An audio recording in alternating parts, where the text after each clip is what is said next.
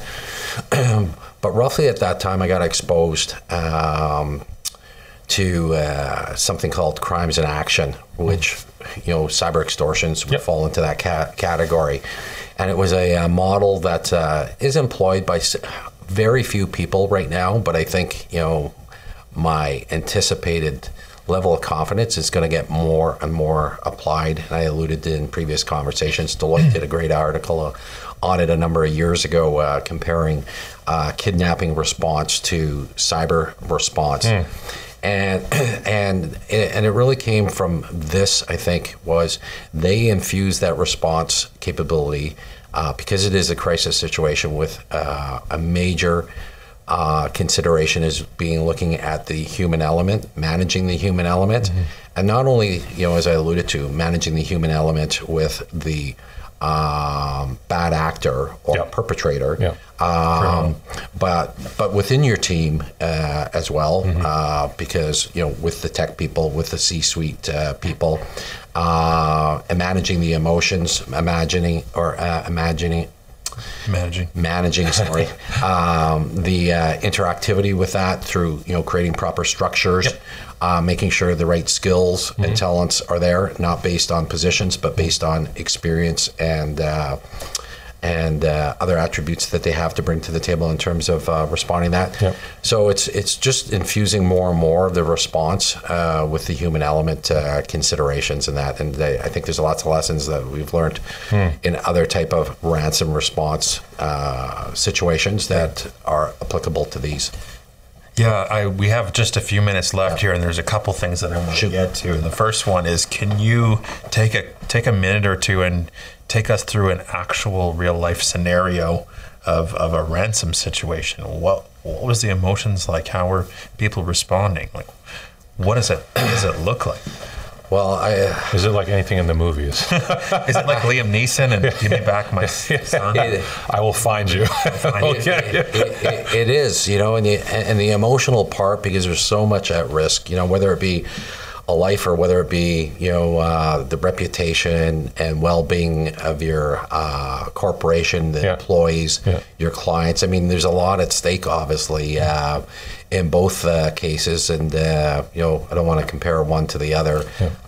Both are super serious, and once you get that level of stress, a lot of things start changing in terms of human dynamics, right? In terms of personalities, decision making, critical thinking, all that stuff takes place, and our experience that we've had through real life experience, coupled with even simulation training, and I mentioned to you in previous that I had the fortunate opportunity to go through cyber simulation exercises over in Europe last summer with Room 42, which was super impressive.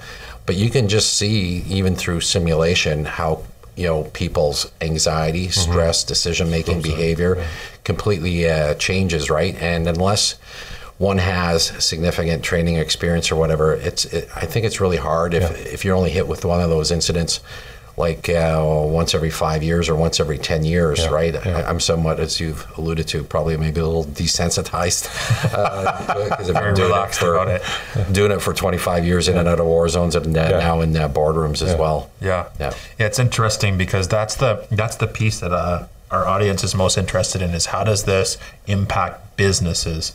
Because I think, you alluded to it earlier, there's these nation states. So I guess a two-part question is, how are they organized? Who's behind it at the big level? And then how is it impacting companies and organizations? Well, when I do presentations in terms of like what the actors look like, I go from the guy in the basement with the hoodie on that's on every internet site in terms of cybersecurity to having these massive auditoriums with military people in uniforms with screens looking at it. And then in the middle, you have, your transnational organized crime networks and that.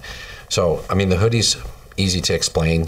The transnational groups, they're like Fortune 500 companies. Their capabilities are just amazing. I've done work with the Guzman, Chapo Guzman network, and it, as soon as we started working with them, we realized, okay, they've got boardrooms. Obviously, they don't make billions of dollars just by hanging out in street corners, reaching in their pocket, handing dope out on the street. They're very, very sophisticated.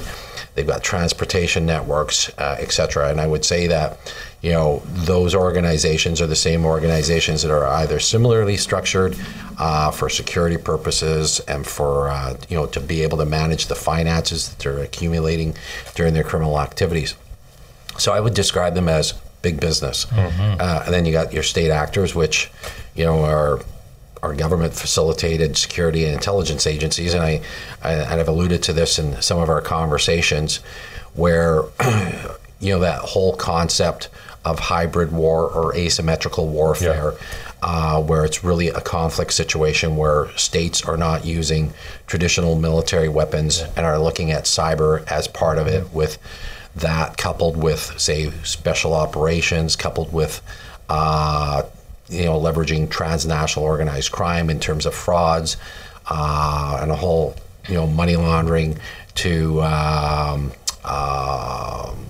threat finance in terms of taking over countries through taking over their political and financial institutions. So you're looking at extremely sophisticated with massive resources, far more resources than the person, say, in a C-suite downtown Vancouver or Toronto has in Canada. So I think it's super, super challenging, for a tech person, IT person, to be able to kind of go, how am I going to respond to those particular type of threats? Yeah, and I think the even scarier thing is those small and medium-sized organizations that are up against this reality of particularly, let's say, the transnational organized crime groups, and they're going, well, we're just a small organization. They're not really targeting us. There's a bit of a gap to fill there, I would say. Well, yeah, and a guy like Chapo Guzman made a decision years ago, probably about, 10 years ago. I don't remember the date he made it, but I remember his shipments used to be 500, 1,000 kilos, 2,000, 3,000 kilos at a time. But he was smart enough, right, strategically at his boardroom table to go, hey, I'm no longer doing that. I'm attracting too much attention by going on the big shipments and going for the big score. So what he did is he broke down and says, hey, I'm just doing 40 keys of coke at a time or 80 keys of coke at a time. I'll go under the radar, but I'll go like an army of ants and attack, at the smaller level to make the bigger gains and go under the radar. So I think your point, to small businesses and medium businesses, don't anticipate the states are just going to, these state actors are going to go after the big business, because Chapo Guzman, as a criminal, made that decision because less detection, less heat, easier, less risk on his corporate entity himself. Absolutely, Calvin, I know, honestly, Christian, I could chat with you for hours, and I think there's only so much battery on the video recorder, so we're definitely going to have you back on, because our conversations with you are always so fascinating, and Christian and I are very grateful to you for taking time out of your busy day to chat with us. Yeah, thanks very much for the inclusion. And I just say to yourselves and your listeners, like, one of the real reasons that InterVentis Global and ourselves are in it is really to kind of share our lessons from the School of Hard Knocks over here and try to help society, because it is really a significant concern for the society that I define as a national security issue, not just a business risk as well. Yeah, absolutely. Thanks. Yeah, that's awesome. Christian and I will be right back to wrap things up. Awesome conversation with Calvin. What did you think? Well, he's like a real life action hero. I keep picturing him at Nakatomi Plaza, like Bruce Willis, just breaking in there and busting ass and kicking East German terrorists. Right. Like again, so much of what he knows he can't even share. But in terms of like tangible takeaways, I thought what was really interesting was him being able to drive everything home. That often how we talk with our clients, that your business isn't happening in a vacuum. There's a lot of stuff happening in the world that so many of us just aren't aware of what's happening. And he's really does a great job of sort of connecting the dots about, there's bigger things at play here that we all need to be aware of. Completely agree with you. And that piece for me about the transnational criminal networks, Yes. and how well resourced and intentional and deliberate and well organized they are, versus the organizations and businesses that don't think that they're a target. Big gap and a big discrepancy there that something needs to be done. Awareness needs to be made, and so we're doing it one episode at a time. Next time he has a hostage negotiation or something, I want to be there just to see him. And then, it was just so interesting just listening to him. I think he was fantastic. I'm good with that as long as it's a phone negotiation, a remote negotiation. I'm okay with that. I'll be away from any collateral damage. That's right. So thanks for watching. You can check out our other podcasts on conversationsthatmatter.tv, also Conversations That Matter YouTube channel and the Cyber Monday playlist. And we will see you next Monday.